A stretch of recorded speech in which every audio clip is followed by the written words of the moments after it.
370 हटने के बाद पहली बार जम्मू कश्मीर में प्रधानमंत्री नरेंद्र मोदी 370 को लेकर प्रधानमंत्री नरेंद्र मोदी ने बयान क्या दिया, देखिए। उन्होंने कहा कि 370 से कोई फायदा था नहीं, 370 हटने के बाद जम्मू कश्मीर में आजादी आई है, जम्मू कश्मीर को बंदिशों से आजादी मिली है। ये शब्द प्रधानमंत्री नरेंद्र मोदी ने कश्मीर से कहे हैं। उन्होंने कहा कि जब तक 370 था तब तक कश्मीर आजाद नहीं था, असली आजादी कश्मीर को अब मिली है। उन्होंने कहा कि 370 का कोई फायदा नहीं था।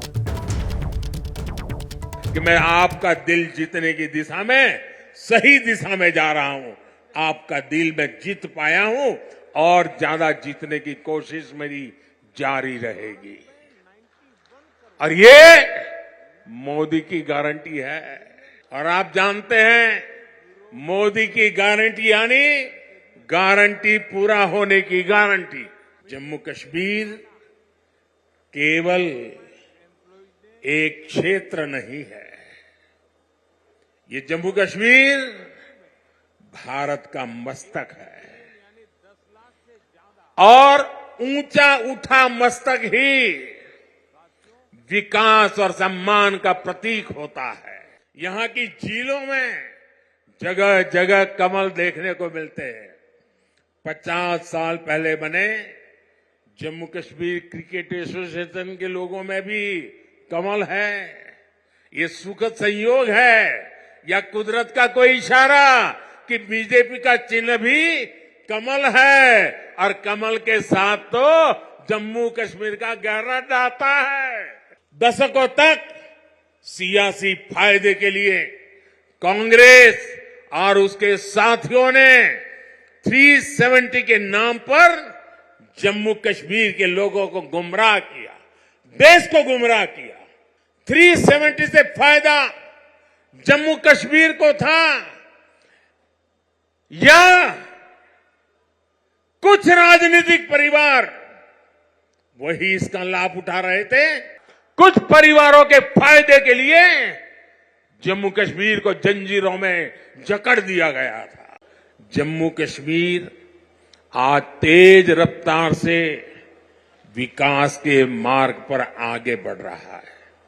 यहां के लोगों को एक नहीं बल्कि 2-2 एम्स की सुविधा मिलने जा रही है।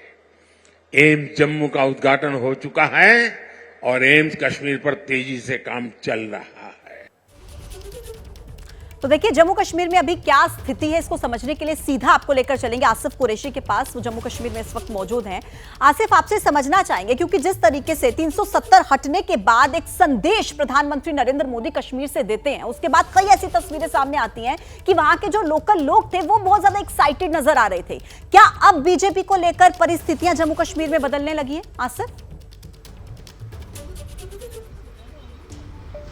देखिए, जो प्रधानमंत्री का आज यहाँ का भाषण था उसके 2 पहलू देखे जा सकते हैं। एक वो जो टारगेट जिसका कश्मीर के लोग थे या जम्मू कश्मीर के लोग थे, और दूसरा जो देशवासियों के लिए मैसेज जाना था। जम्मू कश्मीर के लोगों को लेकर जो प्रधानमंत्री का भाषण था वो केवल और केवल विकास के मुद्दे पर था। धारा 370 का नाम लेते हुए भी, धारा 370 के हटाने की बात करते हुए भी उन्होंने विकास की ही बात की कि जम्मू कश्मीर का विकास रुका पड़ा था और केवल कुछ राजनीतिक दलों का फायदा हो रहा था 370 से। और इसी तरीके से युवाओं के साथ जुड़ते हुए, एंटरप्रेन्योर्स के साथ जुड़ते हुए प्रधानमंत्री ने विकास की बात की और आने वाले दिनों में इस विकास को और आगे बढ़ाने, जम्मू कश्मीर के लोगों के प्रेम को प्रेम से वापस उसका जवाब देने की बात प्रधानमंत्री ने की। और बीजेपी के जुड़ाव के साथ बात करते हुए उन्होंने कहीं ना कहीं कमल, डल झील, कमल ककड़ी को जोड़ते हुए, क्रिकेट स्टेशन को जोड़ते हुए बीजेपी के लिए वोट भी मांगा। बीजेपी को उम्मीद है कि इस कार्यक्रम के बाद, जिस तरीके से कई दशकों में एक बड़ा राजनीतिक कार्यक्रम हुआ जिसमें बड़ी संख्या में आम लोग शामिल हुए, कि बीजेपी को आने वाले चुनावों में बहुत फायदा होगा। खासतौर पर जो फैसले जम्मू कश्मीर में पहाड़ी लोगों के लिए, SC/ST के लोगों को लिए गए हैं, उसी को इस तरफ इशारा करती हैं कि इन सारी स्थितियों का जो फायदा है वो कहीं ना कहीं चुनाव में बीजेपी को पहुंचेगा। जैसे ही घड़ी का काटा दोपहर 2:30 पे आए, बबीता जी का दिल सास बहू साजिश के लिए मचल जाए। और ये है इनकी बहू, पूरे दिन ऑफिस की टेंशन हो जाए गॉन जब ये करें अपना फेवरेट शो फ्री टाइम पे ऑन। इनकी तरह आप भी देखिए अपना फेवरेट शो अपने टाइम पर और डाउनलोड कीजिए एबीपी लाइव ऐप अपने स्मार्ट टीवी पर।